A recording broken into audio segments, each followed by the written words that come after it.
नमस्कार, स्वागत आहे तुमचं आपल्या YouTube चॅनलमध्ये। आज आपण बघणार आहोत की स्कॉलरशिप, नवोदय, NMMS आणि इतर ज्या स्पर्धा परीक्षा असतात त्यावर काही आकृत्यावर प्रश्न विचारले असतात। त्यावर आपण एक प्रश्न घेतलेला आहे, त्याच्या आधारे आपण त्याला सॉल्व्ह कसं करायचं हे बघूया। तब्येत थोडी बरी नाहीये तरी थोडं समजून घेसाल, आवाजात काही जर हे झालं चुकलं असेल तर त्याला थोडं समजून घ्यायचे। आता आपण बघूया की आकृतीवर आधारित आलेल्या प्रश्नाचं आपण कसं सॉल्व्ह करायचे।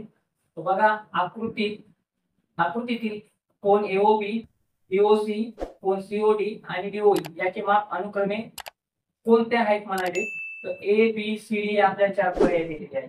पण याच्यामध्ये एक कोन दिलेला नाही त्यांनी AOE, कारण त्यांनी आपल्याला माप इथे 100 अंक ऑलरेडी दिलेला आहे। आपल्याला माहित असायला पाहिजे की पूर्ण जे सर्कल असते, वर्तुळ असते, ते वर्तुळ 360 डिग्रीचं असते।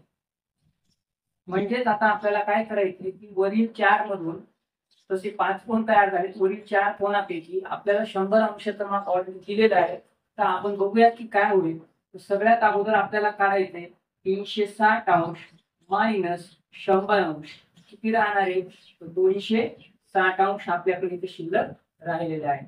मग आपण काय करूया, आपल्याला यांची मापे अनुक्रमिक काढायला सांगितलेली आहेत। आपण बघूया की काय होते। तर आपण घेऊया x plus 2x plus 4x plus 6x आणि इथं बरोबरती करूया आपण 260, कारण आपल्याला 100 अंश ऑलरेडी दिलेला आहे म्हणून फक्त राहिलेलं माप घ्यायचे। पण याची बेरीज जर आपण केली 6 आणि 4 10 2 12 आणि 13 म्हणजे काय यायला पाहिजे तर 13x बरोबर 260।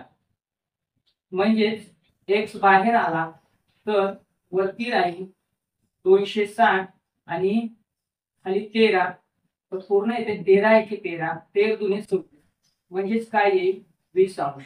म्हणून x ची जी व्हॅल्यू आपल्याला मिळालेली आहे ती मिळालेली आहे 20 अंश। म्हणजेच आता कोन AOB आपल्याला इथे मिळालेला आहे 20 अंशाचा। तर बघा, आपल्याला दुसरा कोन दिलाय BOC हा कोन आहे, इथं दिलेले 2 आहे। मग आपल्याला जी x ची व्हॅल्यू इथं आपल्याला मिळालेली आहे त्या आधारात आपण सर्व बाकीच्या कोनांची मापे काढूयात।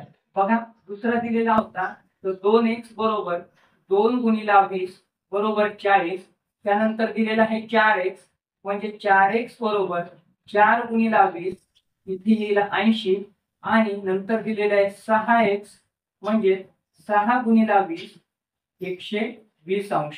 म्हणजेच आपले जे 4 अनुक्रमे विचारले होते त्यांचे मापे अनुक्रमे काय आहे, आपण इथे x घेऊन टाकूया। तर आपले अनुक्रमे मापे यायला पाहिजे होते 20 अंश, 40 अंश,